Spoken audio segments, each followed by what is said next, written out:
भारत सरकार ने आज एक बड़ी कार्रवाई करते हुए पबजी सहित चीन के 118 मोबाइल ऐप को बंद कर दिया है।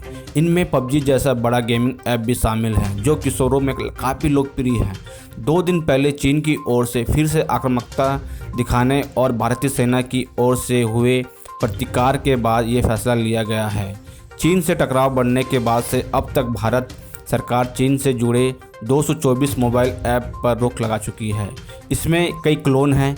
इन ऐप से देश की सुरक्षा के सैन्य का खतरा बताया गया है। प्राइवेसी के उल्लंघन के साथ ही ये राष्ट्रीय सुरक्षा के लिए भी खतरा बताया गया है।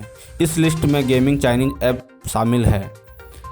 इलेक्ट्रॉनिक्स और आईटी मंत्रालय की ओर से लिए गए इस फैसले में जिन मोबाइल ऐप को प्रतिबंधित किया गया है उनमें गेम ऐप पबजी के अलावा WeChat, Ludo World, Chess Rush, Game of Sultans, Youku, VPN for TikTok, U Like, Tantan जैसे ऐप शामिल हैं।